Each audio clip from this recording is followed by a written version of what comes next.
1, 2, 3. I think we are good for the hearing check. What's going on with the earphones?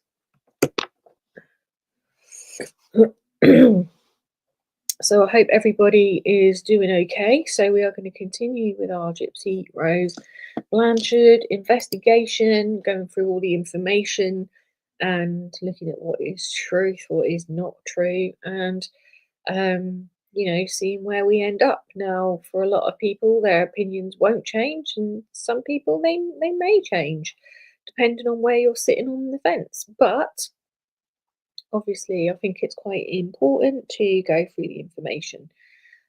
So yesterday we finished up with um, coming to Nick's interview. So this was the interview with Nick Godajohn on the 16th of June 2015.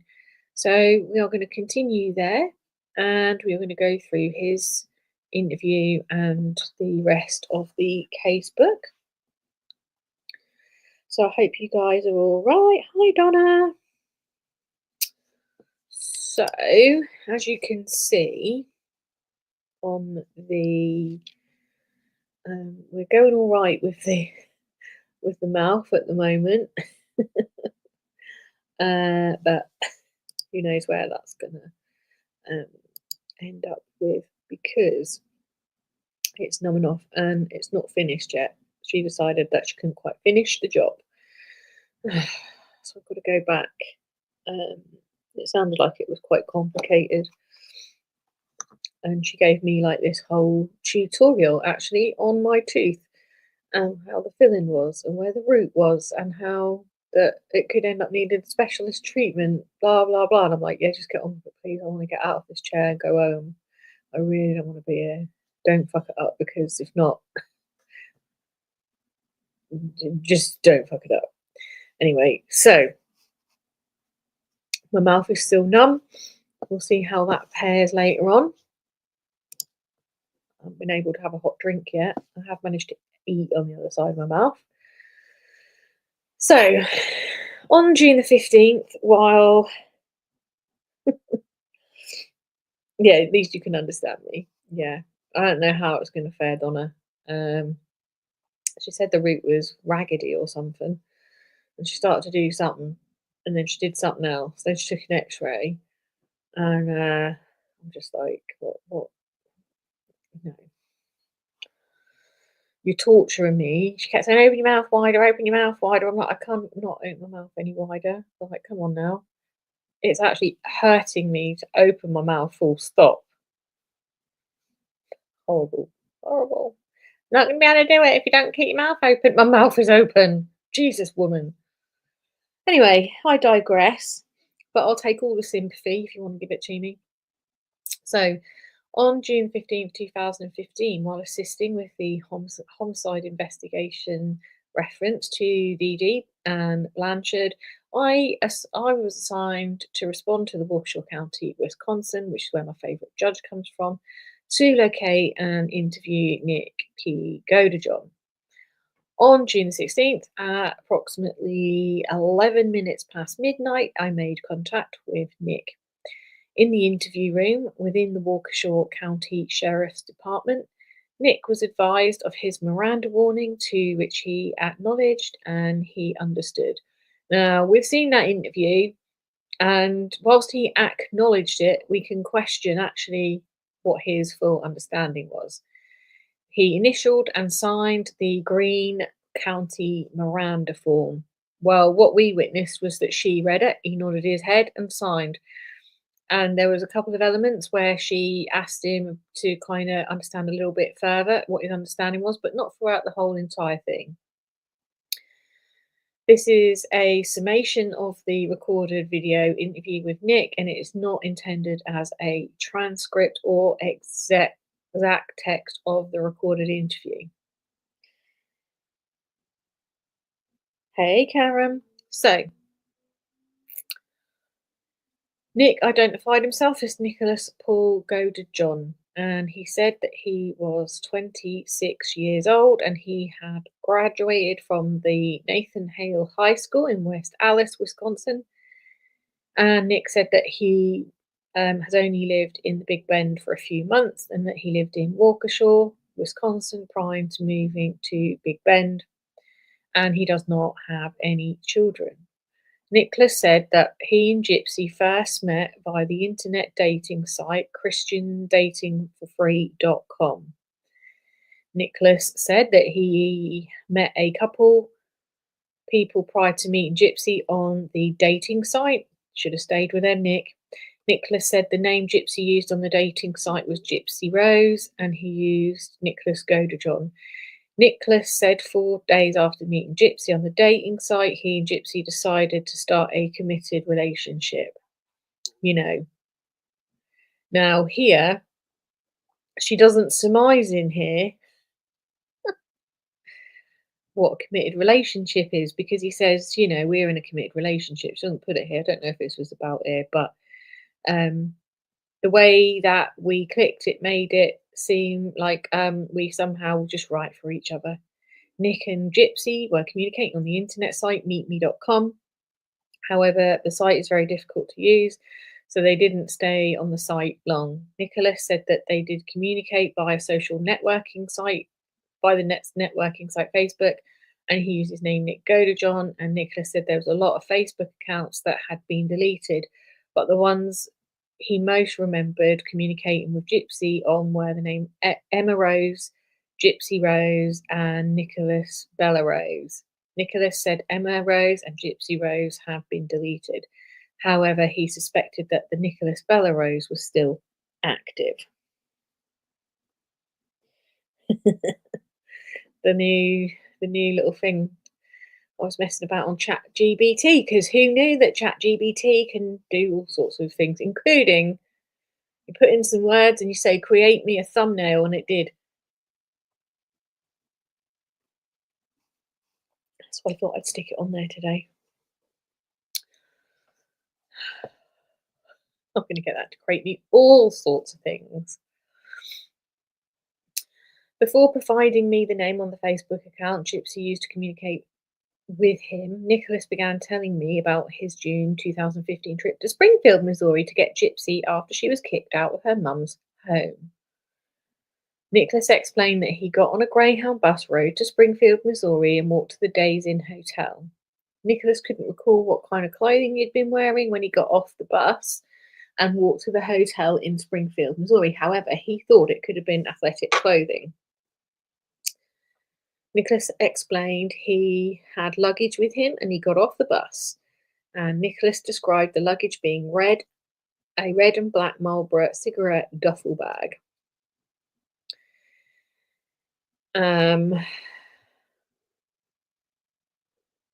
Nicholas said he brought 3 changes of clothing with him when he travelled to Springfield. Nicholas explained Gypsy had been kicked out of the mother's home and that he was worried sick about her because she was wandering the streets. Now, this is new to me. This is new to me. I don't know about you guys, but this is new to me. The fact that she was wandering the streets, and yeah. Nicholas said he sent Gyps a text message and he believed she must have found free Wi-Fi because Gypsy was able to text him back. Nick said that he'd used his cell phone to text Gypsy, and Nicholas said his cell phone number was, and Nicholas said Gypsy communicated with him via Yahoo ID. Nicholas said it is a messenger service through Yahoo, but he did not have details about the service. Nicholas said on June the 10th, 2015, he was able to get Gypsy to meet him. He explained he'd told Gypsy the name of the hotel he was staying at and the name of the road the hotel was on, and Nick said that he did not receive a text from Gypsy for a while. And I wonder why that was. And then as he began walking out of his hotel room to get a soda, he ran into Gypsy. Nicholas said Gypsy had her luggage with her when she arrived at his hotel room. She took her luggage into his hotel room and they walked to get a soda. Nick said he'd got the soda from a vending machine located outside the hotel, and Nicholas said after returning to the room from getting the soda, he and Gypsy stayed in the hotel room.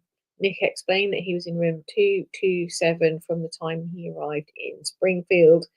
Missouri until June the 11th, at which time he'd moved to room 226. He said he checked out on June the 11th, thinking that he would be travelling back to Wisconsin. Nicholas explained further, saying his return bus ticket was for June the 11th, 2015. He said Gypsy was moving in with him, so he got a bus ticket for her as well. Nicholas explained that the bus was full on the 11th, so while at the bus station, he changed his return ticket to the 12th, and then he purchased a ticket for Gypsy.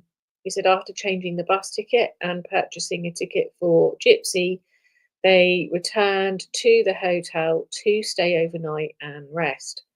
Nick said he'd ordered food from the Domino's Pizza and Papa John's Pizza, and Nick said both orders were delivered to his room,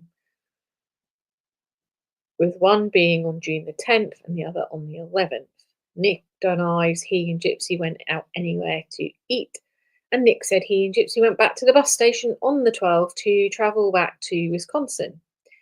Nick said he and Gypsy arrived at the Milwaukee, Wisconsin, and his mum picked him and Gypsy up from the bus station and drove to the Big Bend in Wisconsin.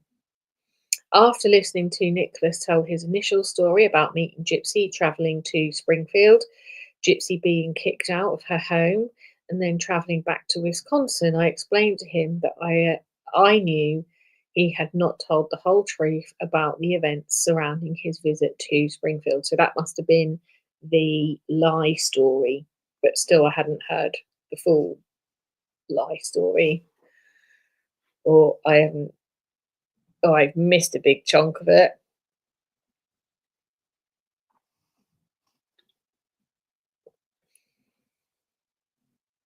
So,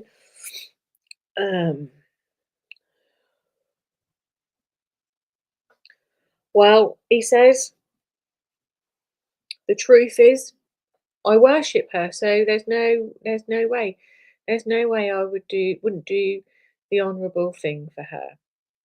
So I asked Nicholas if Gypsy knew that he was going to unalive her mother, and he responded, honestly, she asked me to, because she felt it was her only way to be with me.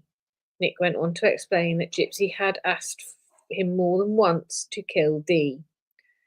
Nicholas said that they discussed him killing Dee on Facebook and during text messages. And the truth is, okay, I'll admit it. I did actually stab her mum, and I'll admit it. And the only reason I did it was for me and her, and that's the real reason that I did it. I would have never did it if it was not for me and her. Nicholas said, I truly worship her to the point there is nothing I would not do for her. Nicholas said if Gypsy had not asked him to kill Dee, then he wouldn't have killed her. Nicholas said he does not know Gypsy's mum's real name, and he only knew that she was called Dee. Nicholas said Gypsy loves her mum. I think she's got a weird way of showing that, Nick. When she's asking you to unalive her mother, that's a very unusual way to show her affection and love for her. Nicholas said that Gypsy felt guilty about the whole situation, and I had to make sure she was safe, meaning like I had to make sure she felt like she could be comforted by me. Nicholas said Gypsy wanted to kill her mum herself, but she couldn't do it herself because she was too skittish. Is she skittish though? Is she? Nicholas said that Gypsy could not do it herself because she could not live with herself. What's the difference whether you do it by your own hands or someone else's? You still did it. Nicholas said, honestly, to this day, I still feel guilty about it. I do, because I learned so much about her mum after she told me more about it. And after actually being able to live with her for a little while, I actually realised how good of a mum she actually was. Nicholas clarified that Gypsy was telling him about Dee and all of her accomplishments, and said it was those things that made him feel guilty for what he had done for Dee. I asked Nicholas if the trip to Springfield on June the 10th, 2015 was for the purposes of killing Dee, and Nicholas stated that it was, because I wanted to be with her and I wanted. I asked Nicholas if Gypsy knew he was coming to kill Dee, and he said yes. I asked Nicholas why he decided to stab Dee instead of poisoning her, shooting her, or beating her with a bat. Nick explained neither he nor Gypsy would have known how to poison Dee, and Nick said Gypsy looked up multiple times of how to do it because she wanted to find the quickest way. And Nicholas said Gypsy wanted Dee to be in the least pain and for her death to be quick. Well, I can probably confirm that she didn't feel the least pain, Gypsy. So um, you need to know that your mum would have felt a lot of pain. Whether her death was quick is another matter. She probably would have felt a lot and bled out and probably suffocated on her own blood, to be fair, even though she was on her stomach. But, she would have been gurgling and suffocating and stuff. So it wasn't quick, it wasn't painless. But I bet you've forgotten all about that now, haven't you, Gypsy? Anyway, we move on. Nicholas said the reason he chose the knife is because I guess it was the faster they are at peace. Nicholas confirmed this is what he thought Gypsy was thinking when she mentioned the stabbing. To be honest, a pew pew would have been quicker into the head if you were actually that wanting to actually make your murder victim suffer less. That would have been the quickest way. And Gypsy would have been able to have, Googled that in her many Google searches, wouldn't she? He said, the more holes, the faster they go away, the faster they are at peace. I disagree. Nicholas confirmed that this is what he thought Gypsy was talking about when she mentioned stabbing, and he clarified Gypsy never said those exact words to him. Nick also clarified on the day he killed Dee. He arrived at the home in a yellow cab, and Nick said the taxi picked him up from his room, dropped him off at Dee and Gypsy's. Then they went to when he arrived at the home, Gypsy was the one who let him inside the home, and I asked Nicholas where he'd got the knife to stab Dee. Nicholas said Gypsy had bought the knife for him and that she had it waiting for him when she arrived at Springfield, and said that she'd bought it online. However, we've been through all the documents and there's nothing that they were able to show that it was bought online, but we later got to learn that she actually took it. But he also then changed the story and said Gypsy had found a way to purchase the knife from Walmart. Nicholas described the knife as having a red-black handle.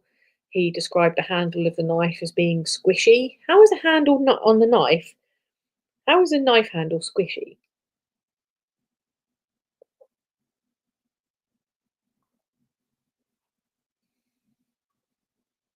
And then the other end was jagged. Nicholas said he could hold the knife in one hand. Nicholas said, in regards to the knife he had used to stab Dee, he and Gypsy mailed the knife from Springfield to Missouri to his address in Big Bend. Nicholas said the taxi had taken him and Gypsy to the post office to mail the package. He said that they'd asked the taxi driver to take them to the closest post office from their hotel room. And Nicholas said that the knife did arrive at his home in Big Bend, Wisconsin. He said his stepdad was the one who had the package with the knife from the mailbox. And Nicholas said his stepdad gave him the package to Gypsy and Gypsy brought it to him. Nicholas said his stepdad had no idea that the weapon was in the package. He said that he was currently hidden in the deep right corner of his closet, or the knife was currently hidden in the deep right corner of his closet in his bedroom. And Nick said the knife was still in the package it had been mailed in, and the package was unopened. Nicholas explained to Gypsy, explained that Gypsy had it all set up. Nicholas explained that Gypsy had the material to mail the knife and the written address on the envelope. I mean, why would you do that? why would you mail it to your cells when you could have easily have gotten rid of it in a completely different way, um, and pretended that you didn't know where it ended up? Um, he said that the knife was packaged up in bubble wrap and that the brown envelope. Can you imagine if they hadn't have told them that it was in there and the police picked that up? They could have hurt themselves, to be honest. I mean, I'm sure they would have been sensible about it, but still, with it being in bubble wrap and it's a sealed envelope, they're probably not thinking, oh, there'll be a knife mailed to themselves in that envelope. Bit, bit of an odd one.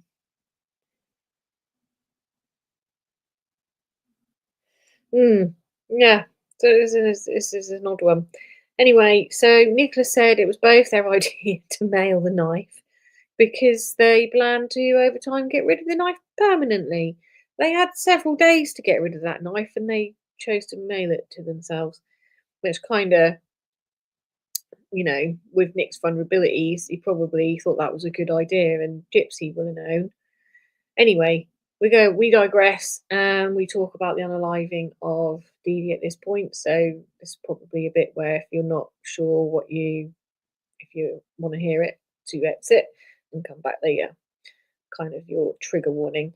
So Nicholas said that when he was stabbing Dee Dee, she was laying on her stomach in her bed within her bedroom, and Nick said Dee was wearing a nightgown and she had no panties and was barely covered with blankets. I asked Nicholas where the first place was that he stabbed Dee, and Nick said that he'd stabbed her in a random spot on her back. I asked Nicholas how many times he stabbed Dee, and he responded 4 while holding up 4 fingers on his left hand. The fourth one I felt go into, I think, might have gone into her lungs because it was harder to get out. Nicholas explained that he had to yank the knife out using one hand, and Nicholas explained as far as stabbing, he only stabbed her 4 times, but he stated he did cut her. Nicholas explained he cut Dee on the back of the neck, and Nicholas said he did see blood on Dee's neck after he cut her. I asked Nicholas if Dee said anything when she was being stabbed. Nicholas said first she said help, and then she didn't know. She didn't recognise who I was and said, "Who are you?" She then called out for Gypsy, and Gypsy didn't do anything. Nicholas said Dee yelled Gypsy 3 times. Nicholas explained Dee pretty much yelped it, and then in his own voice to mimic what he heard Dee yelling, I asked Nicholas what he did when Dee was yelling, and he responded, "It didn't stop me from keep going." I asked Nicholas if he could have stabbed Dee more than 4 times. Nicholas first stated he was not aware of stabbing Dee more than 4 times, but after a bit of coaching and goading and seed planting, he later said that it was possible. Nicholas said that he counted the ones that went in deep, but he did not count the other ones. Nicholas said he cannot remember everywhere he stabbed Dee because he thought it is a blockage because of the guilt. Nicholas denied Gypsy ever stabbed Dee, and he explained she couldn't do it, and that's why she asked me.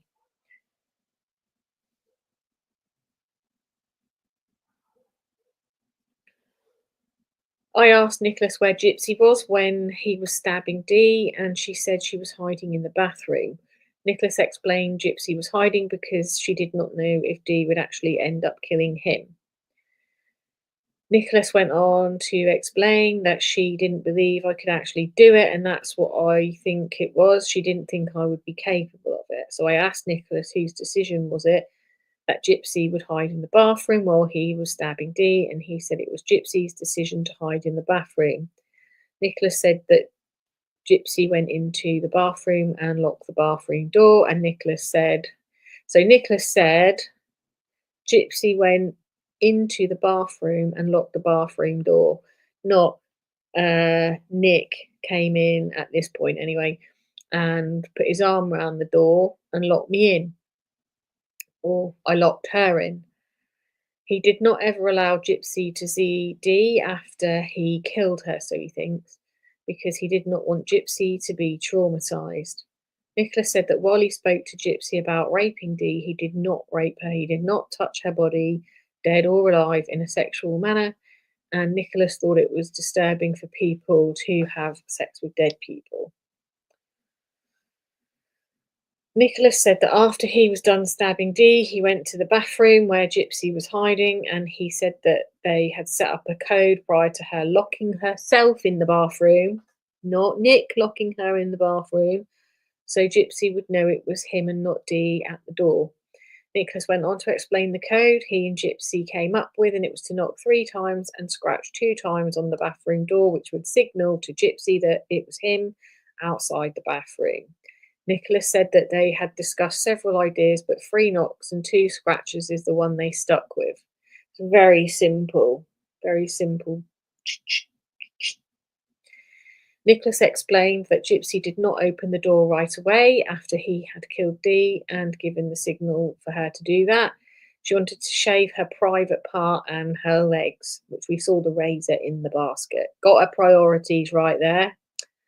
Nicholas explained that Dee would not let Gypsy shave her legs, and I asked Nicholas if he made Gypsy shave her legs and VJ, and he said, I think it was a combination of both of us. I mean, I wanted her to, I'll be honest, I did want her to, but I think she wanted to do it also because she wanted to make sure that she pleased me and made me happy. Nicholas said that after Gypsy shaved her private parts and her legs, they started to clean up the house.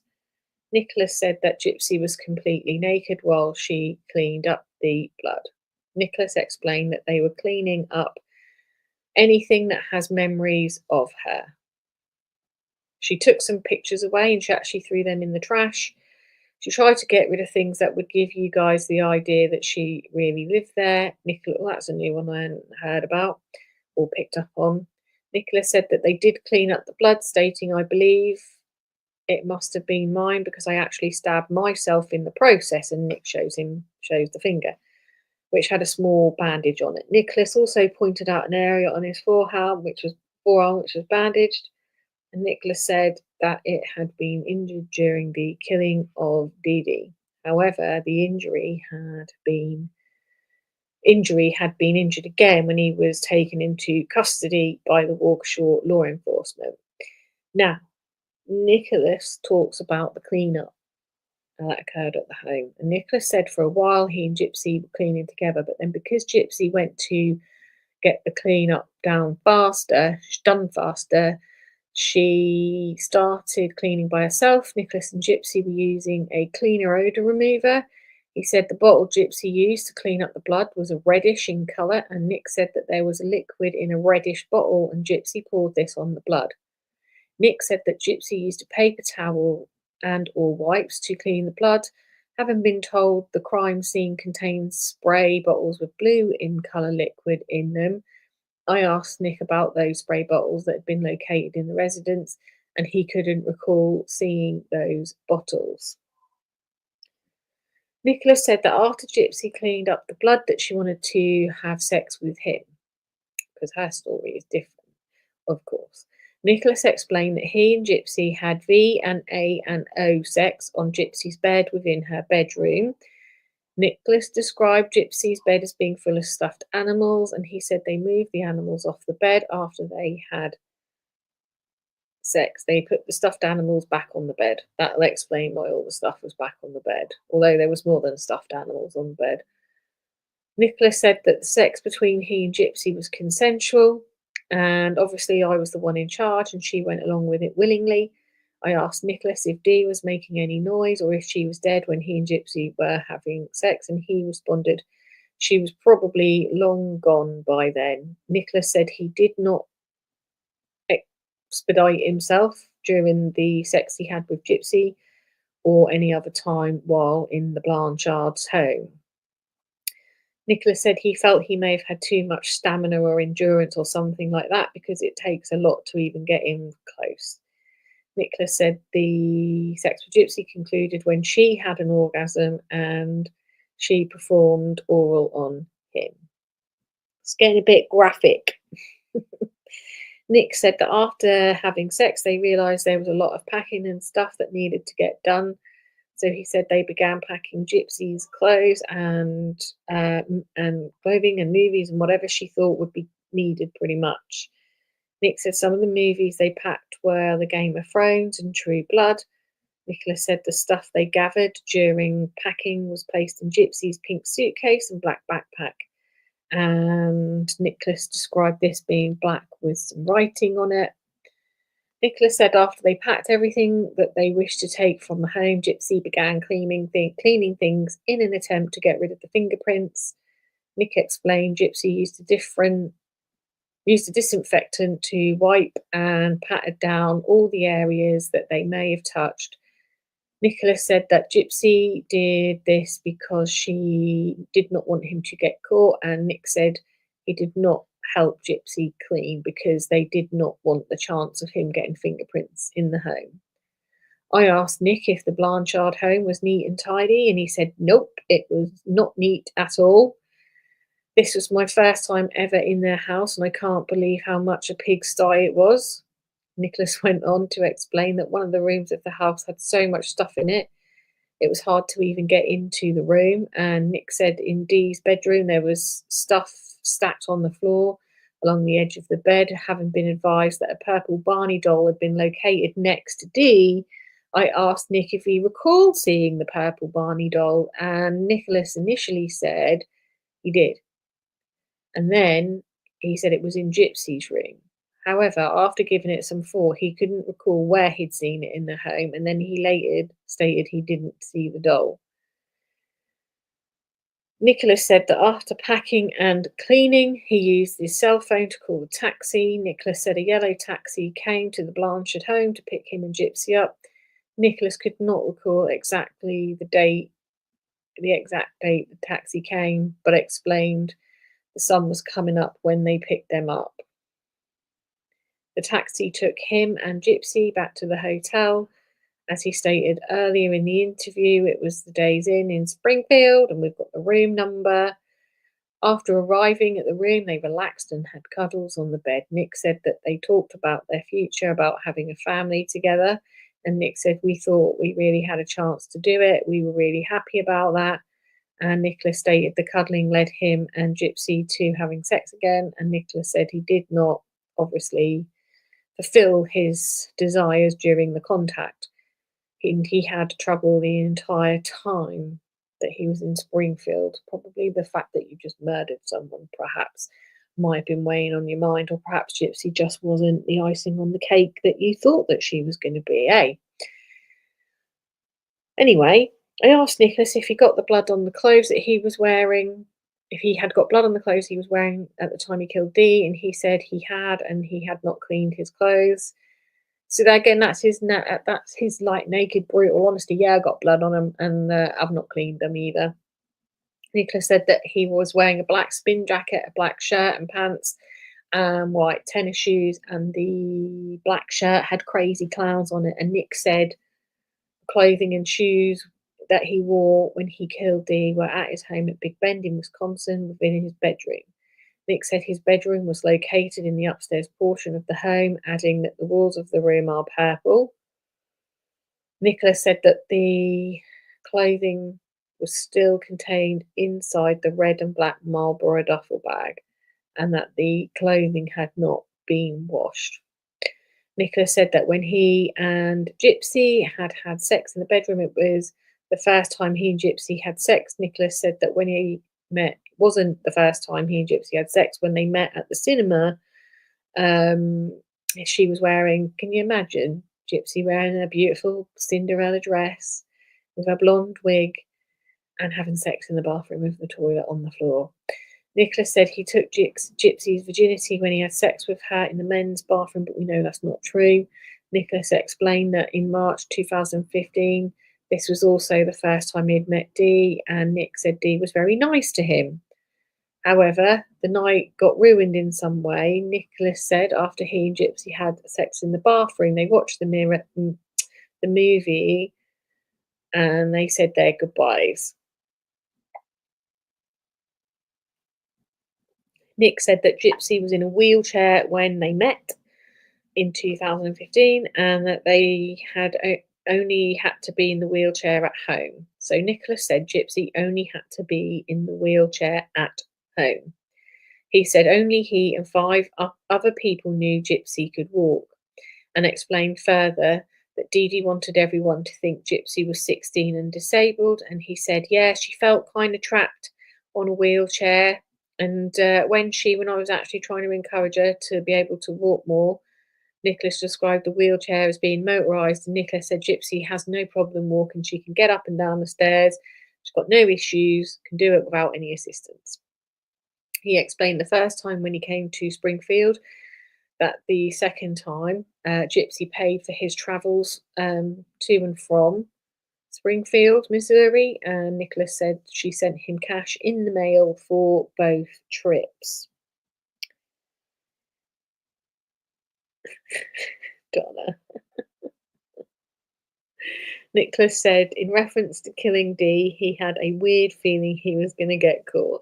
Nicholas said that he was not sure if it was going to happen, when it was going to happen, but he had a weird feeling in his stomach that he would. Nicholas said he and Gypsy have cried multiple times over what happened. And Nicholas said, I told her this will haunt me for the rest of my life, because it's true. It will. After clarifying questions, Nick said when he arrived at the home, he stabbed Dee Dee. The night. Oh my God, let me put my teeth back in, literally. When clarifying questions, Nicholas said when he arrived at Gypsy's home on the night, he stabbed Dee. Gypsy met him at the front of the door. Nicholas said Gypsy was wearing a long, black, dark brunette wig. He said she already had the knife and a pair of blue-green gloves for him to put on. And Nick said Gypsy had not been wearing gloves at the time she was handling the knife. Nicholas said that he and Gypsy had gone to the Waffle House restaurant, the Waffle House restaurant to eat while they were in Springfield. He said the Waffle House was located, and we know she likes Waffle House, to the Days Inn, and Gypsy had been staying. That's where he and Gypsy had been staying at. Nicholas said that while he cannot recall the exact day, he did recall it was around 8 a.m.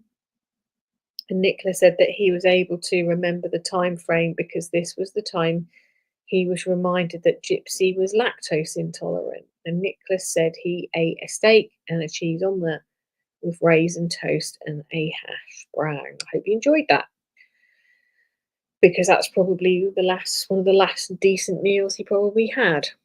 I again asked Nicholas if when he got into Dee and Gypsy's home, if he knew he was going to kill Dee, and he said, I pretty much knew at that point. I made my mind up, and the only option at that point, so I went right for it, and the latex gloves on, something like that. So to try and hide my fingerprints, Nicholas then explained when he arrived at the home, Gypsy let him in. Dee was asleep. He said Gypsy handed him 2 latex gloves, which he described as the bluish and green turquoise, and that Gypsy handed him the knife and said that the latex gloves were used to hide his fingerprints. I asked Nicholas if Gypsy had gloves on when she handed them the knife, and he said no. Her fingerprints will be on the knife. I asked Nicholas if he put latex gloves on in the house, and he explained he put the gloves on outside the home as he walked in. It was part of our plan, and she's the one that thought of the plan, and I told her to get her butt into the bathroom, because that's what she wanted to do, and I had to remind her to get to it right away, because I wanted to get this over with and out as soon as possible. Nicholas denied he went into the shed that was on the property and denied ever getting in Dee's vehicle. I asked Nicholas what type of sex he and Gypsy was having, and he explained he and Gypsy have been experimenting with that, and while the sex has been rough, Gypsy has become used to it and enjoys it. Nick explained further that the sex was violent rough.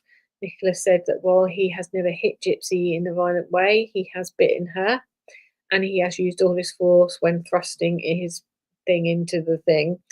And Gypsy said with regards to biting her, she would have marks and bruises on her body from the biting because she'd asked him to do it to mark his territory.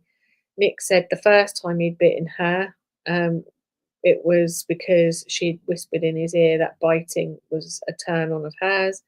And Nick said he has only bitten her twice, and while he could not recall the first time, he did recall the second was on her right arm. And Nick explained to Gypsy seemed to enjoy the second bite, even though it was a very hard bite. I asked Nick about the bruising that had been observed on Gypsy's knees and legs, and he said that might have occurred when she was crawling around the floor, cleaning up the blood in her and Dee's home. I asked if Nick I asked Nick if he had asked Gypsy to clean Nick. Ugh. I asked Nick if he asked Gypsy to clean naked, to which he stated he had, and it was a turn on for him. Nicholas said that while he did ask her to clean while naked and crawling on her hands and knees, she did find it easier because she was at eye level with the things needed to be cleaned. I asked Nick if he thought it was a turn on to have sex with Dee, and he said that it was not. I explained to Nicholas why I was asking the question, because at one point Gypsy stated he'd mentioned that he wanted to rape her mum, and Dee said at one point I was thinking about it. I did mention it, and I was thinking about it, but I changed my mind because I felt bad just for the whole situation, having to kill her mum in general, and I just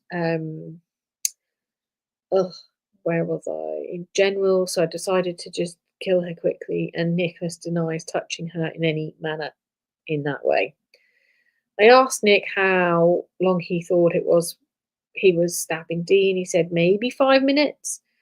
I asked Nick if Dee got an opportunity to punch or hit him during the stabbing, and Dee said Nick said Dee was trying to grab him, but he was able to get himself free, and Nick explained he was not on the side of Dee while he was stabbing her. He was straddling her as Dee lay on her back.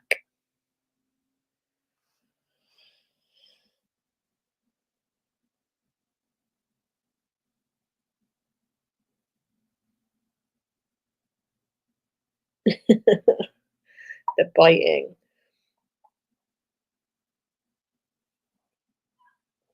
Ugh.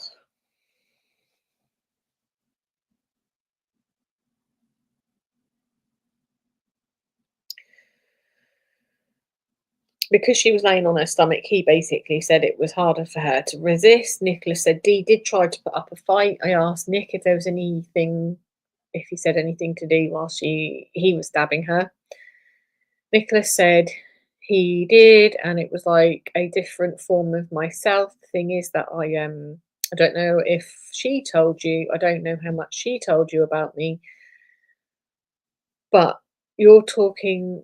But the me you're talking to right now is my normal good self, and that's the good. That's the reason that I feel guilt. But the one who actually did all of this, the thing is, I originally the good side of me refused to do it. That's why it was instant that it happened right away, because my evil side is what did it. Nicholas said the evil part of him told Dee she was dead to him. Nicholas said many things to Dee but could not remember them all.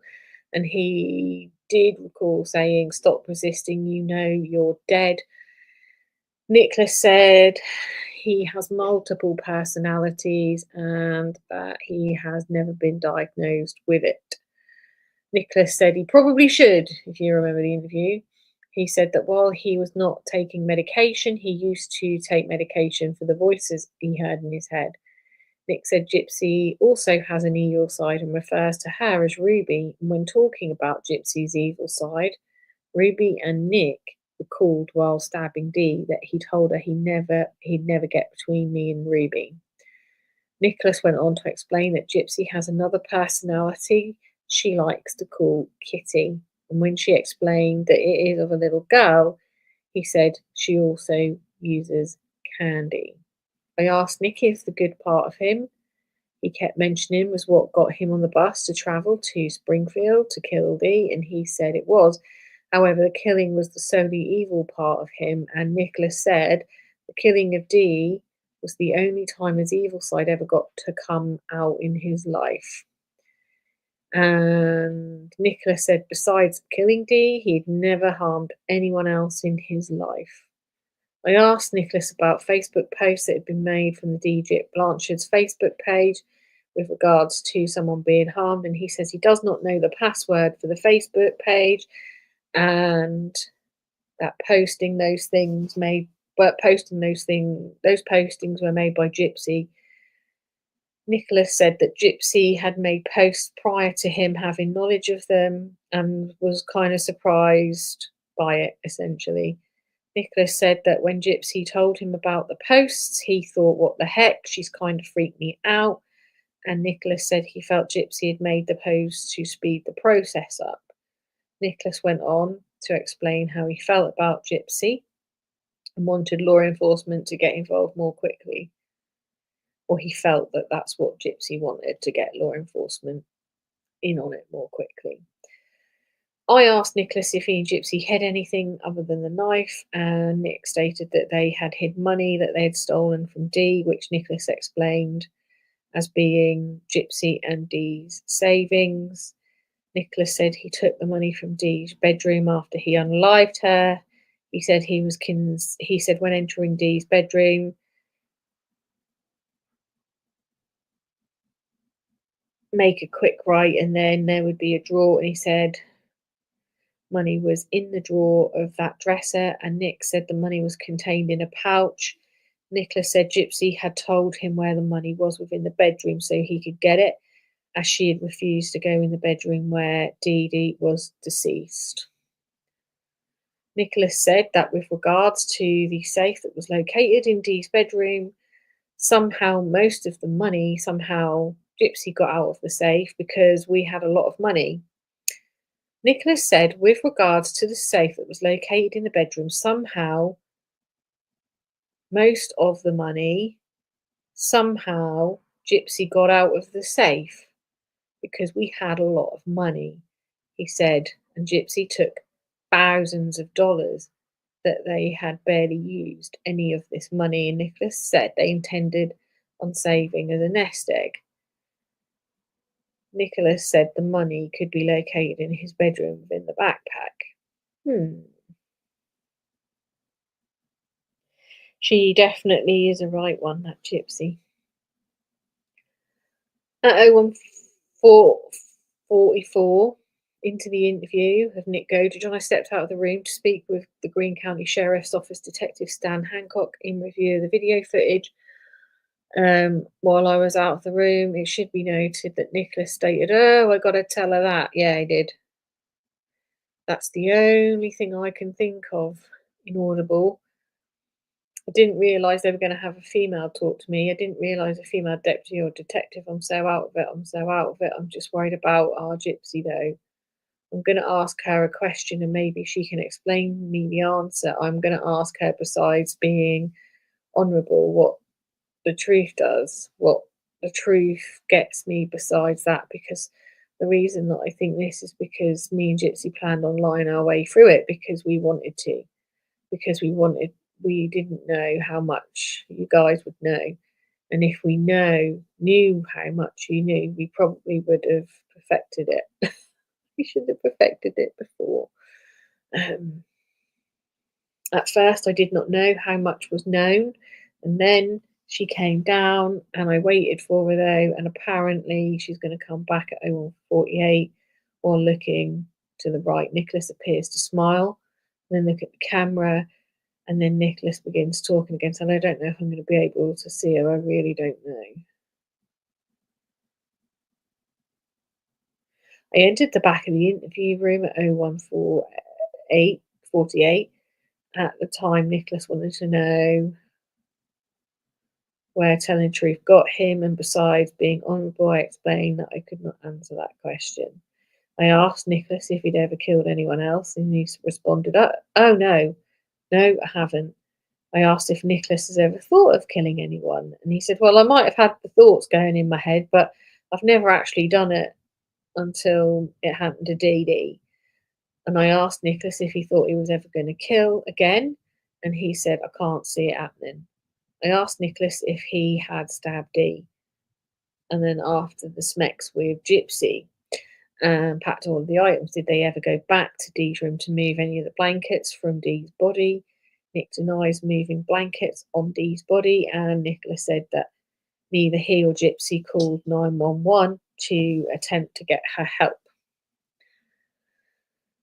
Nicholas said the first time his mother met Gypsy was at the bus station and she picked him up in the Wisconsins. And he said his parents think of him as the innocent type and that they would never have suspected him to have killed anyone. Okay, Karen. Obviously, that's not the sort of thing that you're going to think is going to happen. That your kid is going to do that. Nicholas said the first time his mum met Gypsy at the bus station, he said his parents would think of him as innocent, that he would never be suspected to kill anyone. And Nicholas said his family has never in 26 years seen him do anything evil until he met Gypsy. I think that. At the conclusion of the interview with Nicholas, I asked him if I had anything else he wanted to talk about. Nick stated he did, and then he stated the reason he lied initially was that what occurred was between him and Gypsy, that they agreed on this lie story, and that the reason that he went with it and then in and learned that she told you everything, so I just let it all out. I asked Nicholas what he and Gypsy's lie story was.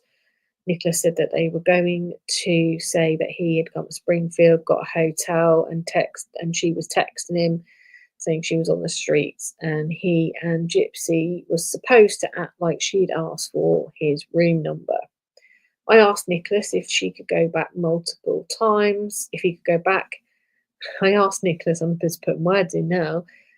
I asked Nicholas if he could go back and change anything, what he would change, and he said I would have. The thing is, Nicholas said I would have. The thing is, this is something me and Gypsy talked about at least 100 times since we've been together, in these days, and that she'd been able to be with me. I kept going back and I wanted to ask her, but this is the question I kept asking her before I asked if she was. I was the one who asked before we did this killing that happened. I was who actually asked her, how are you sure that you want me to do it? And she said yes. Or are you sure you want me to do it? And she said yes. And then after that, she said yes. The rest of the story you already know. But the question I kept on asking, besides that, is I asked if you were willing to risk everything to have everything you ever wanted. And the reason why she risked her old life was to have one with me. Now, the deputy says that they explained to Nicholas that with all he'd said, he had not answered the question. He did not answer the question. So I asked again, what would he change, if anything, about what occurred? And Nick responded with, well, how this happened. Oh gosh, well, the thing is, I'd rather have not killed Dee, the truth is, because that's the main part, or the main thing I regret the most of the entire thing. At 2:02, I left the interview room. This is the detective, at which time Sergeant Hancock enters the room. They come and take photos of Nicholas, and there are supplemental photographs, but not in this actual part of the report.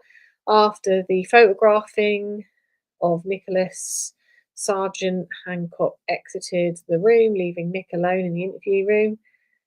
And he stated, just when they say the detectives, it was plural, I'm freaking screwed. I'm freaking screwed. And I did this for her and only for her. And I actually, for us. So yeah, it was for us. I wouldn't have did it if it wasn't for us.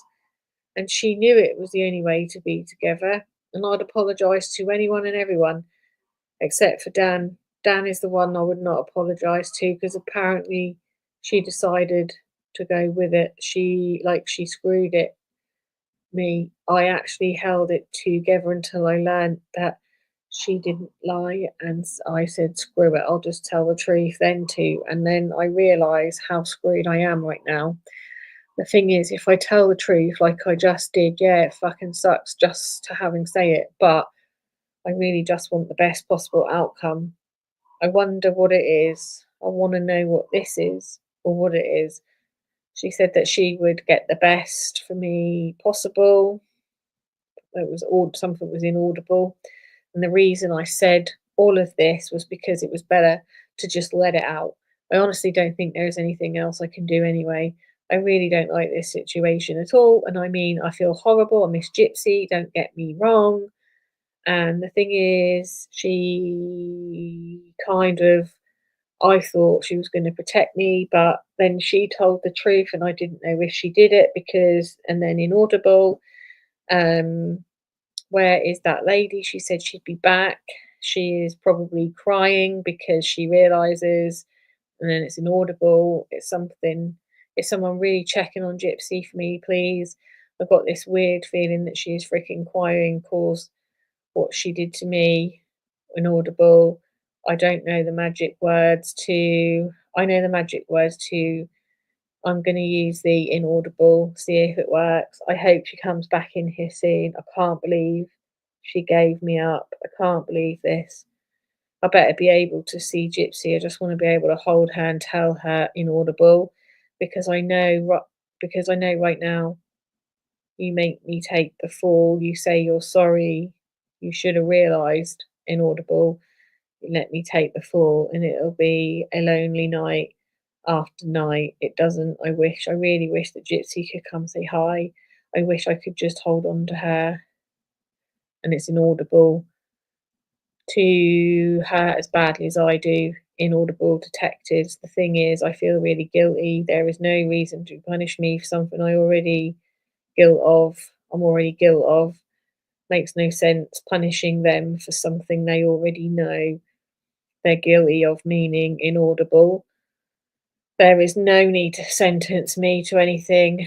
That's a one-time thing. I'll never kill again. I freaking waited 26 years to freaking kill one person. I hope that's the only person that I ever have to.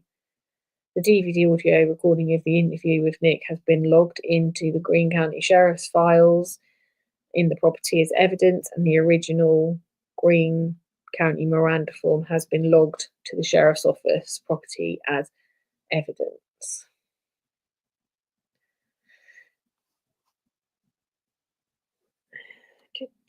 Hey, Witch Hunter.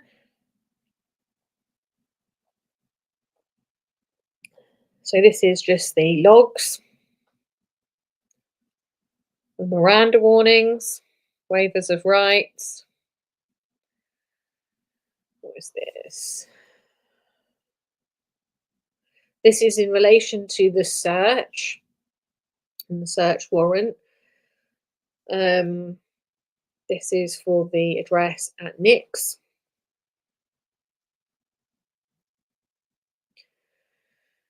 Interview with Stephanie, Nick's mum. I know. So her interview is probably not that long because her interview wasn't that long. We'll play the interview for tomorrow for her. On the 16th, whilst at the Waukesha County Sheriff's Office, I interviewed Stephanie Goldhammer. Stephanie is the bio mum to Nick Goderjohn. And this is a following summation, and it's not intended as a transcript or an interview. So Stephanie's agreed to speak to the police. She said Nick has never in his 26 years done anything violent. Stephanie and Nicholas Stephanie said Nick has Asperger's, and Stephanie explained that he has a version of autism and that Nick graduated from Nathan Hale High. However, during his time at school, he was in classes for those with learning issues. Stephanie and Nick said that Nick did not attend college, but he has taken computer courses. Steph said Nick has been diagnosed with Asperger's, and the last doctor see him said that he would always have the mind of a 15 and 16-year-old. Even at 15 or 16 years old, though, they tend to know that murder is wrong. Stephanie said that because of this, she's always tried to keep a close eye on Nick. And Stephanie said that Nick had not seen a doctor with regards to his autism since he was 19, and he does not take medication, and Stephanie did not know the doctor that diagnosed him. Steph and Nicholas was the only close one to the cousin Ricky. Stephanie provided Ricky's phone number, and Stephanie and Ricky said that has Ricky. Oh, Stephanie said Ricky has heart issues and that he did not feel he knew anything about the murder of Gypsy's mother. Stephanie had said that Gypsy does stay in contact with his dad, Bob Godejohn, who lives in Wisconsin, and she estimated Nicholas had visited him within the last couple of months before June. Stephanie provided Bob's number and stated that Nicholas had at one point lived with his father. I explained to Stephanie I noticed while in her home when Waukesha County Sheriff's Department was serving the search warrant. Nicholas's diploma read Nicholas Curry instead of Nicholas Godejohn, and Stephanie explained Curry was her maiden name, and at some point Nicholas had changed his last name, which is his dad's. Stephanie had estimated that they'd been talking to Gypsy for a couple of years, and she explained the relationship was on and off. And Stephanie said that she had tried to encourage Nicholas to date someone around where they lived. She said she tried to encourage Nick from his continued relationship with Gypsy, but Gypsy had to put a spell on him. She put a spell on him because she was told by a friend that Gypsy had posted on Facebook her desire to have a child with Nicholas. That must have been a bit like, Jesus, no. Absolutely bloody not. And that seems to be the running theme for Gypsy, doesn't it? Baby, baby, baby. She just wants a baby. She got a baby. She's got a baby.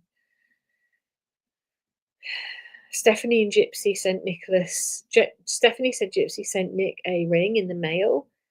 Stephanie could not describe the ring Gypsy had sent Nick. Stephanie said that Nicholas told her Gypsy's mum was protective of Gypsy. And Stephanie had said she tried to explain to Nicholas that if a parent did not want you around their kid, that's just how it was, and that they should respect that. And that's a fair comment. Seems like this woman had her head screwed on. Stephanie said that she was told Gypsy was 19. I explained to Stephanie some of the medical issues Gypsy reported to have. Most importantly, her inability to walk, and she said Gypsy walked just fine in her presence, like she walked just fine in Nick's. And just fine in Dee Dee's, and she got on the bus on and off when she wanted. She was able to climb steep stairs when Nick was home. Stephanie and Gypsy never mentioned anything that happened to her mother. Stephanie said that she often referred to Gypsy as the Beast when talking to her friends about Nick and Gypsy's relationship. You can see why she knew. She knew this one was not good for her son.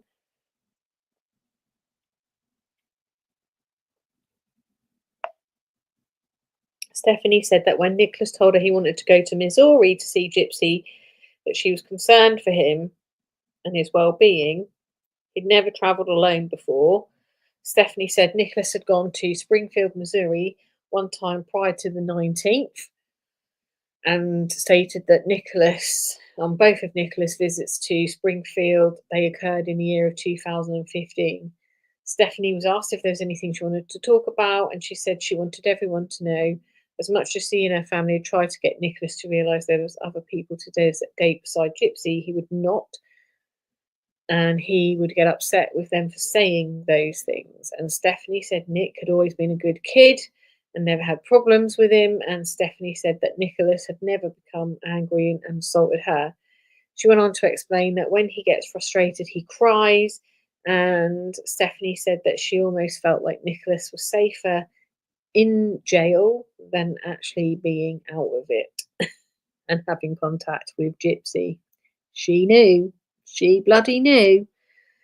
Stephanie stated several times through the interview that Nick has never done, or he has never before been violent, and also requested that if I was to have contact with Nick prior to returning to Springfield, Missouri, that I tell him that she and his stepdad love him and that they would be visiting him.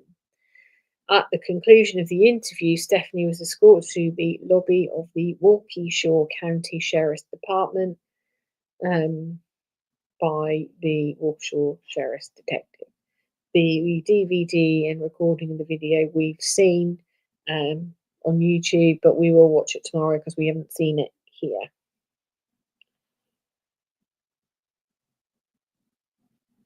Maybe. And again, this is your supplemental report.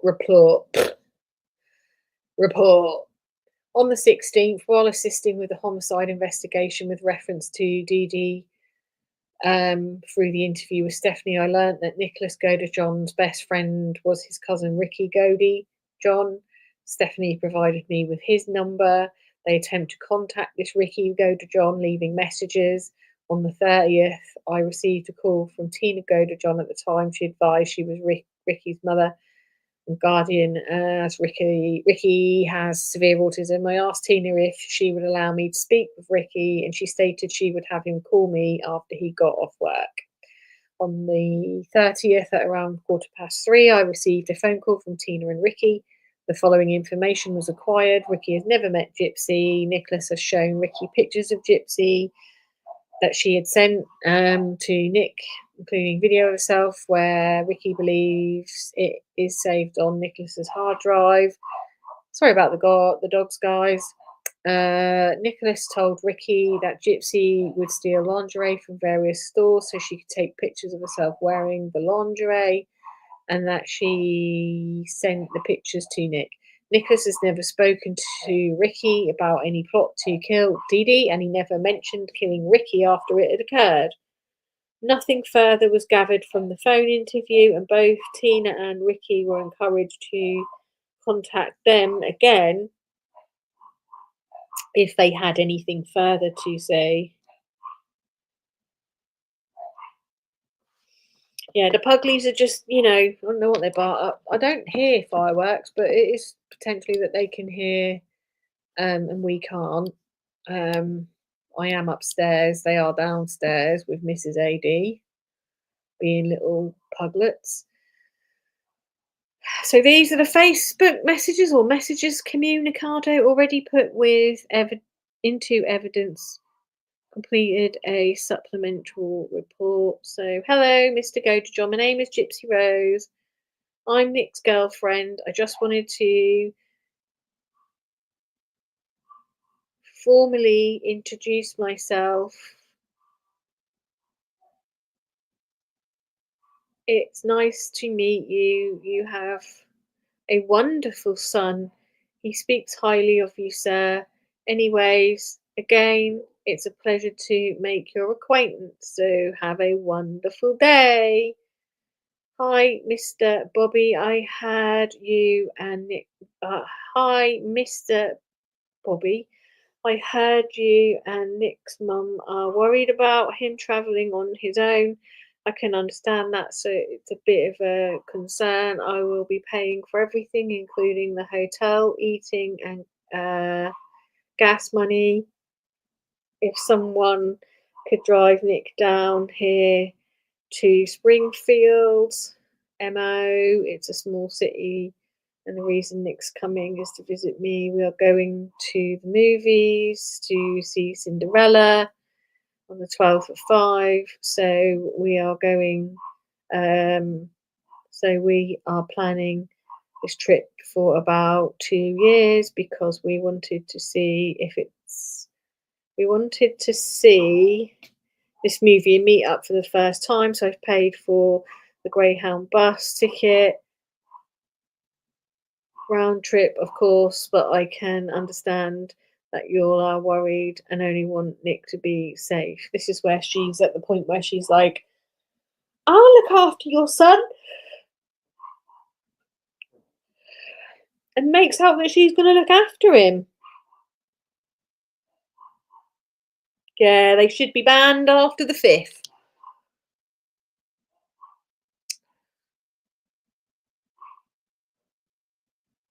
On the 16th of June, I was assigned to contact Jessica Clayton, who was an employee of the Child Advocacy Center from Springfield, Missouri. I made phone contact with her, and she has advised me about the Blanchard case online and remembered assisting a call involving Dee Dee and Gypsy, where she was employed with the Division of Social Services. Clayton recalled being asked to assist another investigator with a hotline they received in a volunteer way in Missouri in the fall of 2009. Clayton advised the Greene County deputies responding to them at this location and reported the Missouri Child Abuse Hotline that they received stated Gypsy was reported to be 17 or 18, but was actually older than that. I wonder if Gypsy made that actual call. I'm actually older than that. The allegations included claims of Gypsy being a victim of Munchausen's by proxy at the hands of her mother, Claudinia. Let me read that again. Clayton recalled being asked to assist a CD investigator with a hotline they received on the address in the fall. Clayton advised the Greene County deputies responded with them to the location. Clayton reported the Missouri Child Abuse Hotline that they received stated that Gypsy was reported to be 17 or 18 and was older than that. And the allegations include she was a victim of Munchausen's by proxy at the hands of her mother, Claudinia. Clayton then stated the allegations stated it was believed Dee Dee was using Gypsy to get funds, not Munchausen's by proxy, though, is it? And was believed that they were not actually victims of Hurricane Katrina as they had told everyone. Clayton advised Dee Dee was unable to provide social security cards, birth certificates, or medical records showing her other medical conditions. So Clayton said that she was not the primary CD investigator in this case, but remembered the case being closed as it was unsubstantiated and that they were able to prove the allegations being made. Clayton reported that she'd contacted Heather Ford, who was the circuit manager for the Greene County CD office. I contacted Ford by phone, who asked the CD report if the CD report had already been purged from their system, as is CD's policy, that all unsubstantiated reports are expunged and cleared from the system after 5 years.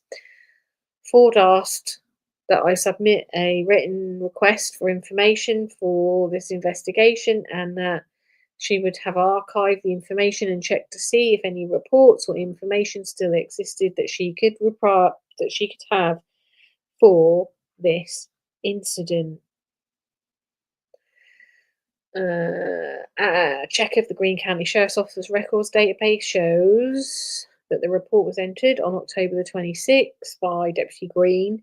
The report listed Gypsy as the victim, listing her date of birth as the 27th of July 91, and the reported listed Claudine as the suspect. The address is the address, and the narrative is as read as follows. On the 26th of the 10th, I was dispatched to the address to meet with the DFS and speak with an individual regarding to a child at the location. I arrived on scene and made contact with DFS caseworker Jessie Clayton and Marlena Sorensen. Sorensen informed me that there had been a child identified as Gypsy Blanchard residing at the address with her mother Claudinia, and the DFS advised Claudine claims her daughter is paralysed from the waist down, has MS, cancer, and other issues, different to claiming and inducing those conditions on her daughter. According to the DFS hotline, St John's Hospital contacted the DFS and informed them that a doctor had checked on Gypsy and her alleged medical issues, and Dee Dee claims Gypsy has, or that she claims she has. And according to the DFS, the hotline call, a doctor could not find any symptoms that would support when Claudinia alleges to wrong with her child. According to the hotline, Claudinia must provide different personal information on Gypsy.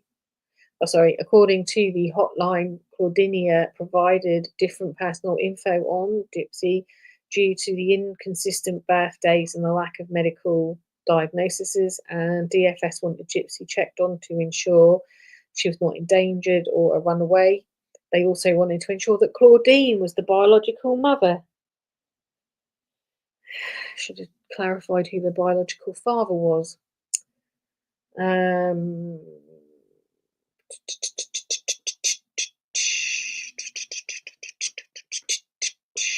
DFS and I made contact with Claudine, and Gypsy spoke to them. Claudine stated they are from Louisiana. They left during Hurricane Katrina, came to Springfield, Missouri. When confronted about the inconsistent info that she provided to the hospital, Claudine stated she didn't know why the birth dates and info were wrong.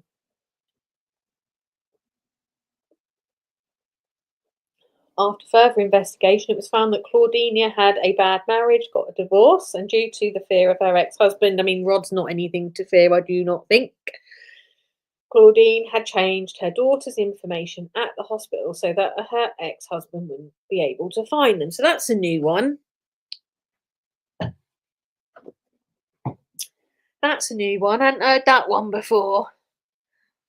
That she changed the details at the hospital so Rod couldn't find them. But the hospital's not, even if you were able to change the name of a person on legal certifications, you'd not be able to change the date of birth. And to change the name of a child or whatever, you would have had to have changed it through legal routes before you could change them at the hospital. I'm pretty sure you can't just go to the hospital and go, by the way, I want you to re-register my child's name as, I don't know, Sarah Smith, because I want to. Not quite sure that is how that works. After further investigation, Claudine and Gypsy were checked through the mules and the NCIC with negative results. Claudine was positively identified by a Missouri driver license. Gypsy was positively identified by a social security card, which you can't change, provided to me by her mother unless you've legally changed your name. You couldn't change the DOB. It was further determined that Gypsy was 18 and suffers from some type of mental handicap. They clearly didn't do their due diligence. While on site, it was apparent that Gypsy is being attended to, reference her personal and physical needs. DFS and I cleared the scene without further incident. The report was for intelligence only. Following the written request I submitted to Heatherford with CD, I received an email on the 10th of July stating that all the archive records had been checked and no information had been located regarding the 2009 CD case involving Gyp and Claudinia. Oh, stretch up the legs. Stretching up. This is just the usual court papers, police documentation. It's the Greene County Sheriff's Office investigative report. So it's got some information in there, cell phone numbers, the address, the victim's name. That's what that looks like if you don't know. They were checked on the missing persons systems and stuff, and it was negative. And this is just further information on that. And it's like another little checklist. So we've got the live birth certificate of Gypsy Rose, where it confirms where she was born and who to.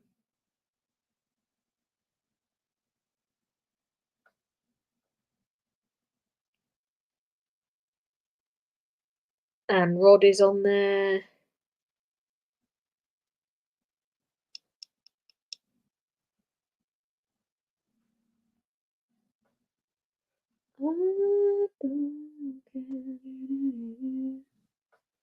So that's what Gypsy's birth certificate looks like. A supplemental report.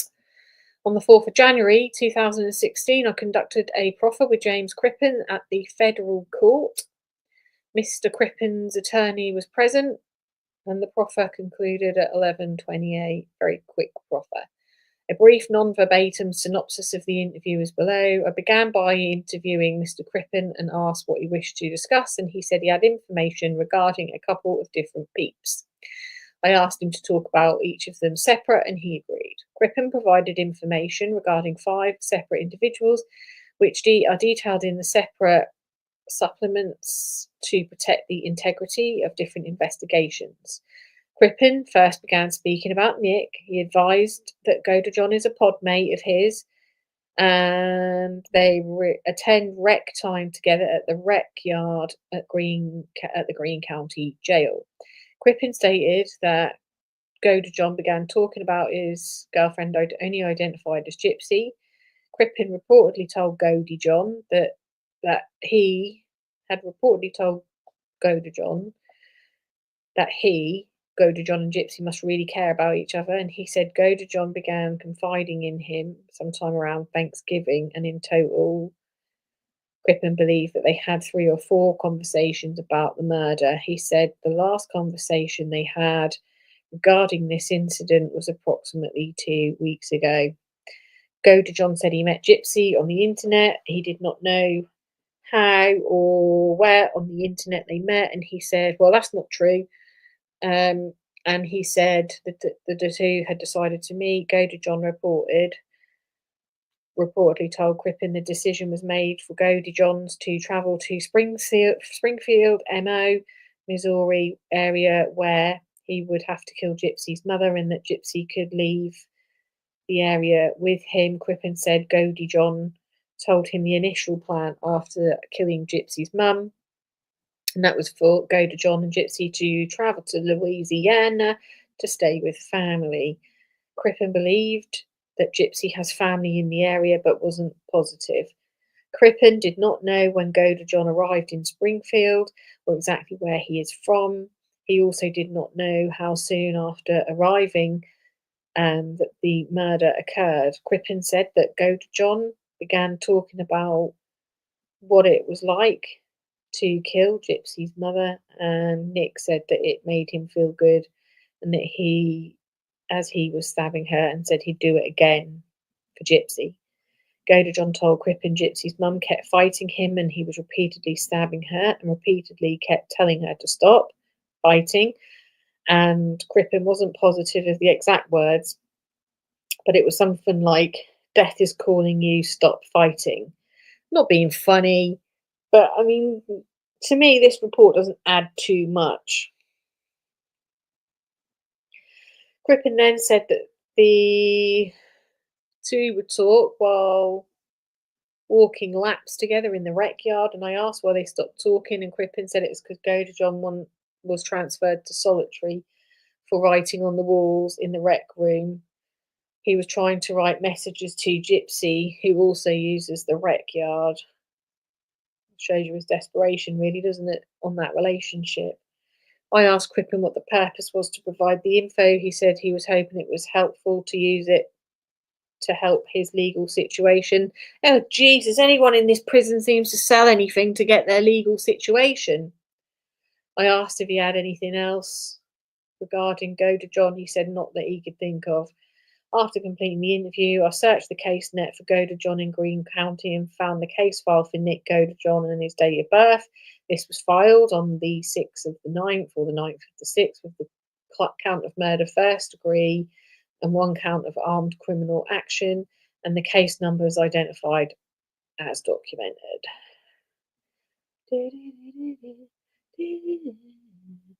On the 14th of June, I was assigned to make contact with William Osborne, and I made contact with William, who stated he'd like to meet me at the McDonald's.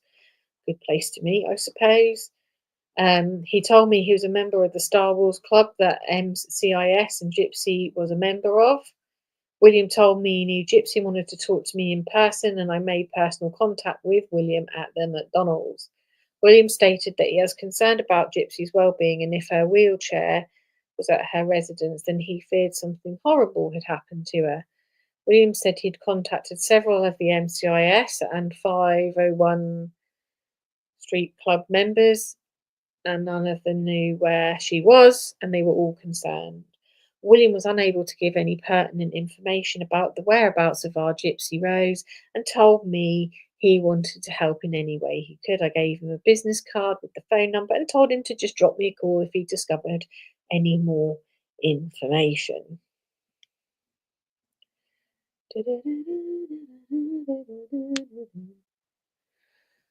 After returning from the Waukesha County office, I placed the original evidence packaging of the KVD knife in another cardboard box and sealed it with evidence tape and logged it.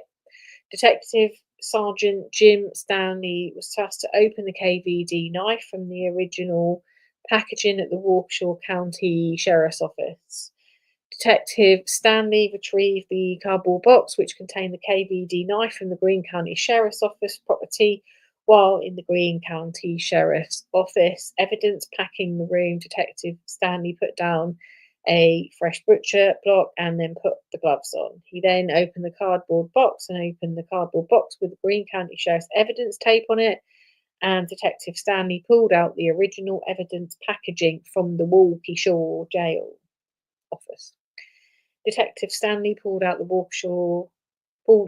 the Waukesha County Sheriff's Office with an evidence bag and a United States Postal Services envelope. The top left corner made the manila envelope and showed a handwritten sender for the information on Blanchard, and with the destination handwritten to Nick Godejohn, while in the United States personal label was displayed on the front of the envelope, and the information observed on the label displayed the following: origin 650845000OZ June 11th 15287531 10095/13.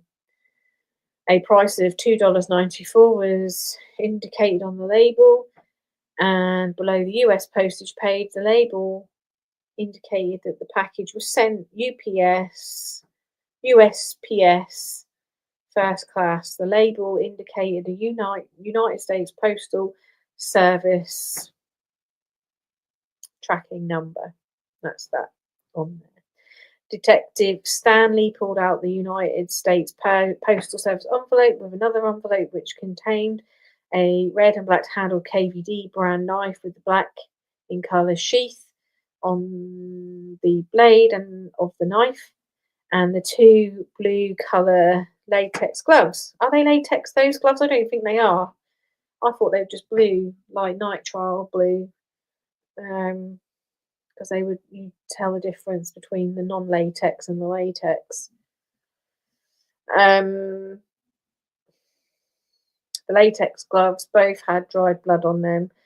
Detective Stanley photographed the knife with the two blue latex gloves without the scale.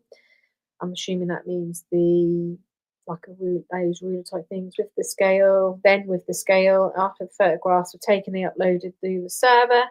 Detective Stanley repackaged the evidence and logged it back into the property room of the Greene County Sheriff's.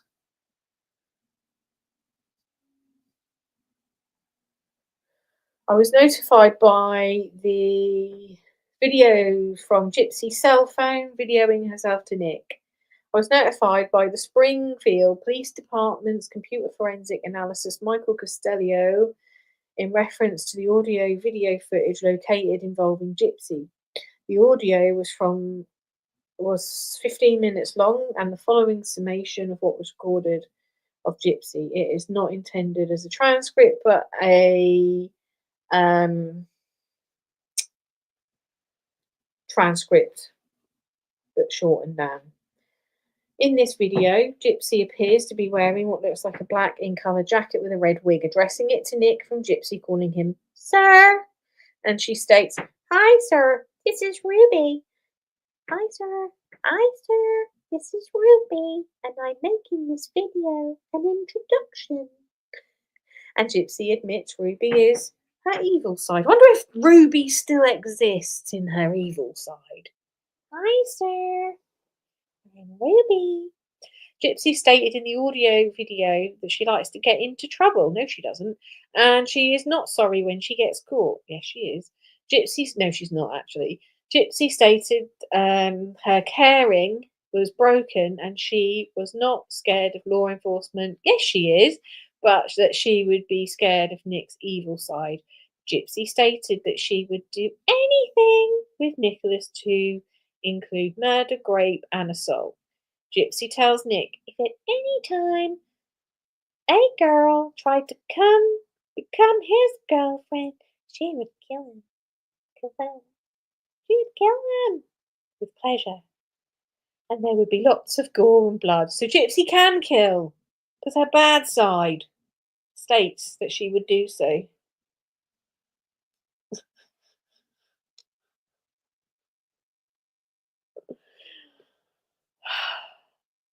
Gypsy.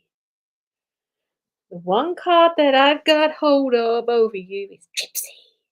Gypsy, Gypsy.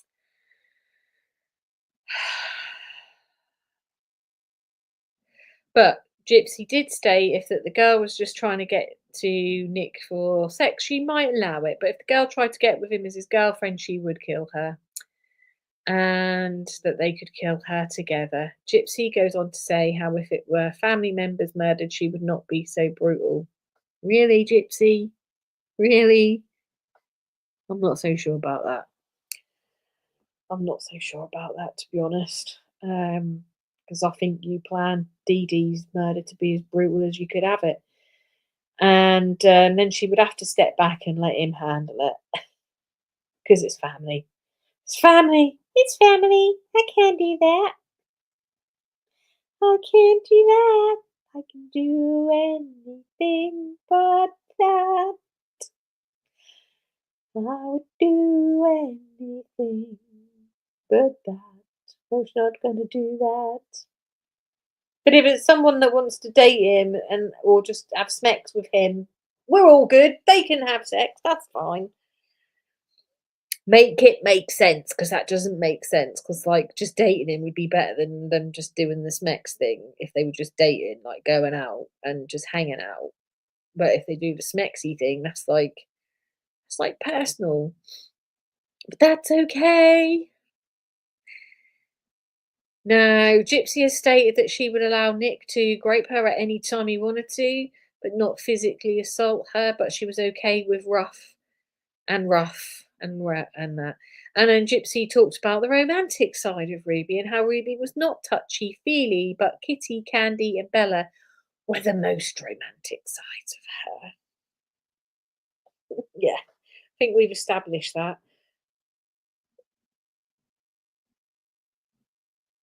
Now, Gypsy stated in this audio video that she was good at stealing, and she talked about how they could steal bigger things together. Gypsy talked about how she was very good at planning things. Yep, we know that you're good at them. And Gypsy said that she liked to cause mischief and mayhem, but Nicholas would have to put her in charge of all the planning. Gypsy stated she comes up with very, very bad ideas and that she referred to her bad ideas as robbery, rape, vandalism, and stealing vehicles. And the reminder of the video of Gypsy talking about her and Nicholas bonding when they could finally be together. Other than the mentioned statements, there was nothing else evidentiary value on the video footage. A copy of the DVD is attached and logged into evidence. And this will only play in the Dropbox account.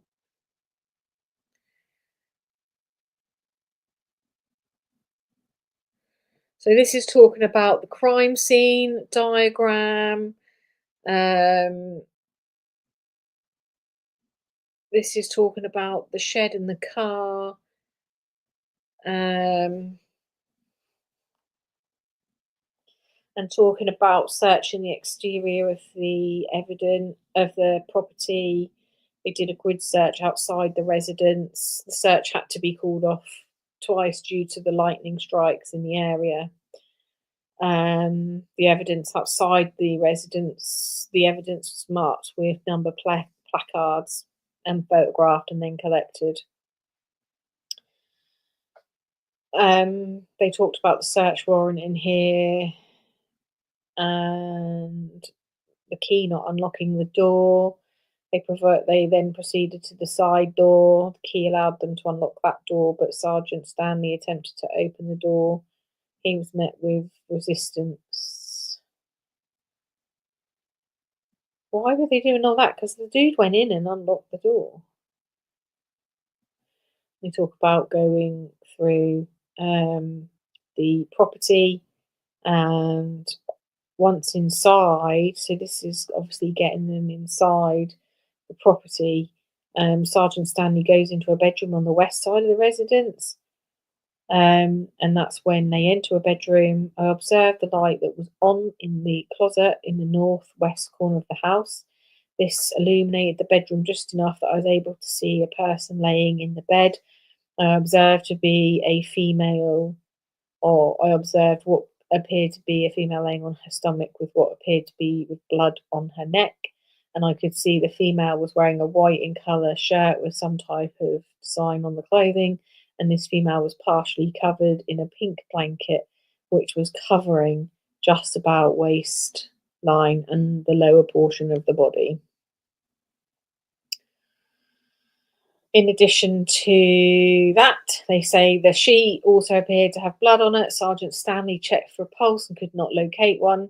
At this point, we exited the residence and made contact with the captain and advised him of what they'd found. The remaining time I was on scene, a supervisor reviewed the photographs and conducted a diagram using the scene Sokia total station, and attached, they say, is the diagram of the scene with measurements. The following measurements are on the incident, are inside the incident location. The disto instrument was utilised. These items were documented. The individual evidence is the location measurements that was required at the time they were collected, and the following are the approximate locations but not exact as to where they were. Hashtag number 8, the plastic spray bottles found in the hallway and the distance that they are from the north wall to the west wall. That baseball cap, we saw that. The laptop and the swabs. Laptop computer leaning against the bed. Barney, flowered pillow, pink in colour sheet with at the foot of the bed with possible blood. White in colour blanket at the bottom left of the bed. Pink in colour blanket on the floor. Blue in colour blanket on the floor to the left of the bed. Oh, hang on, I think my damn phone just died. Give me a second. Give me a second, because I need to plug it in. When will I see you again? And then blue in colour blanket on the floor, the left side of the bed, with the measurements. All these have got their measurements on there, which I'm trying to picture them right now. I'm not that great with feet. White pillow with white flower design laying at the head of the bed on the floor. No measurement was taken off this item as it was against the headboard. These doggies. White sheet laying on the bed, measurements not taken. Pink sheet on the master bed, no measurement as it's spread across the bed. White feet on the master bed or in master bedroom, not haven't had the measurements as it's spread across the bed. Foam pad from the bed master, bed in master, bed, no measurements as it was spread across the bed. So basically, hang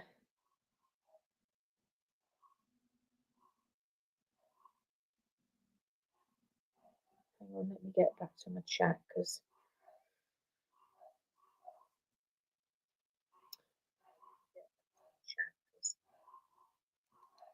Yeah, there was a lot of cleaning products. I'm not gonna lie.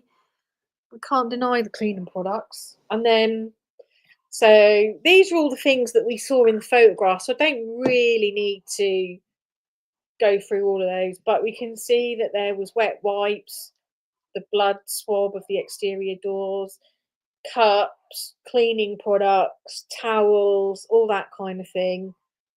Um, and as you can see, there's quite a fair bit of this stuff, isn't there? Then they talk about diagrams. So have they? This is a diagram. This is a diagram. Okay. Legend, not to scale. So that shows you that does not look like a cube vehicle, but hey ho. This is what they've drawn as their fireplace, bed, shed, vehicle. So you can see the map of the house. So that's the exterior photographs. And then you can see the car, the shed. You've got bathroom, bedroom, master bedroom, kitchen, and that must be the bedroom that's full of rubbish. And that's the ramp to the porch. It's quite interesting how they've drawn, isn't it? And then the photographs you can barely see of Gypsy's bedroom, and that's how they've drawn Dee Dee. So you come in, and then you've got the kitchen and the living room. Then you go down the corridor, you've got the bathroom with the wheelchair in it, the bath, and obviously the mother's bedroom, and then you've got Gypsy's bedroom. So they were given a 3-bedroom house, and they only needed 2.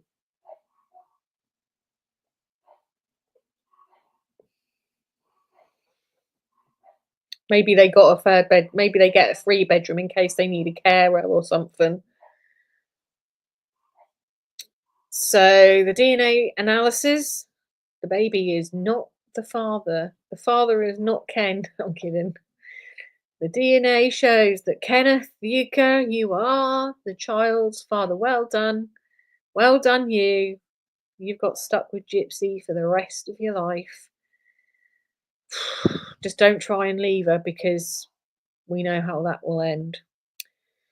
Now, there's 3 types of DNA on this knife. Dee Dee's, Gypsy's, and Nick's cannot be eliminated as a contributing in the mixture. The observed mixture profile is 59.88 quadrillion times in the Caucasian population and 6.21 quintillion times in the black population, more likely to occur under a scenario or it originated from a mix of DNA from Dee Dee, Gypsy, and Nick, as opposed to the scenario of mixing it from 3 unknown individuals. Swabs taken from the sink, characterised as being mixed with 3 individuals, Dee Dee, Gypsy, and Nicholas Gage John, are not eliminated. The observed mixture in the profile is a lot. A lot. So these are developed using polymerase chain reaction PCR at promega powerplex 16 genetic loci. So yeah, that's just confirming the DNA. Obviously, if he's gone in the bathroom to wash up in there, he's going to be in the DNA mixture in the bathroom. Why have they put this down here? I've already seen it.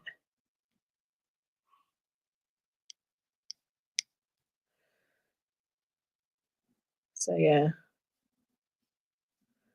So that, my friends, is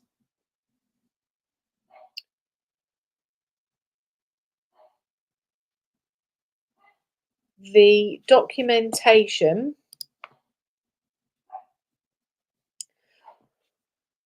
Why is that not? That's supposed to be scrolling across the bottom.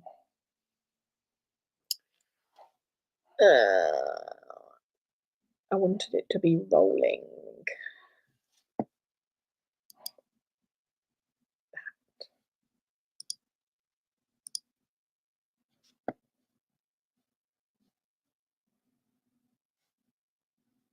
Oh, I don't know. I have to look at it. Anyway, so guys, that is the entire case book that we've just gone through over the last couple of days on this case. Obviously,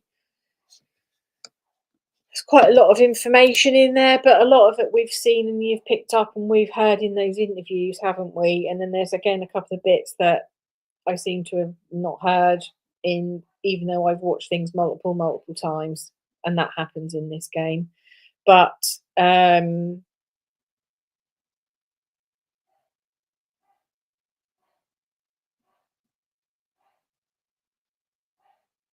I think so too, Donna. I think at one point Dee Dee was house proud, and as she got sicker, she probably struggled to do more. And obviously, Gypsy with the door shut could do things around the house, but from what I'm gathering from the current day, Gypsy is quite lazy, and so she probably didn't want to help Dee Dee either. So yeah, I think probably it just got out of hand because Gypsy wasn't interested in keeping home. And you can see Gypsy had everything that she needed provided to her by her mother, but obviously for Gypsy that wouldn't have been enough, everything and more. But I personally don't think the reason she did it was because she was frightened to say something, because I think she wanted to. She could have got it, people not believing her. She could have just got up and walked in front of a doctor, and the doctor would have been like, "Shit, Gypsy, yeah, you're not lying. You can walk. What the hell?" Like, it could have been, at this point, she could have, and she didn't. And I personally now sort of coming around to that theory that perhaps maybe because Dee Dee was such a pain in the arse to look after, that this interfered with the future plans that she had or wanted, and so did what she did so that she could be free in that way, free of having to care for her mum, and obviously having relationships, because I think obviously being a carer for her mother would have put a halt into that. So tomorrow, when we come back, we are going to go and listen to Nick Goderjohn's mother's interview, which she gives to the police, and then we will go through and we will listen to the trial, of which we know Gypsy testifies against Nick, throwing him completely under the bus. So I will see you guys on TikTok in a little bit. Won't be too late because we've got the Brian Coburger hearing, and it looks to still be going. I've been to the dentist and back, and I was listening to that on the way back from the dentist when I went, and it's still going. So I'm probably going to have to come on a little bit earlier to fit that in, because they were looking at whether or not he was getting the death penalty. I already heard a bit of it, and I'm already like, wow, Anne Taylor. We'll talk about that when we go into that on my live, because I'll probably end up pausing it. It's probably going to be quite a lengthy live. I might get to speed it up a bit actually, because Anne Taylor does my head in. But I'll take my hat off. I already like this judge, so we'll see how it goes. I might be really pissed off and disappointed at his decision, if he's made a decision today.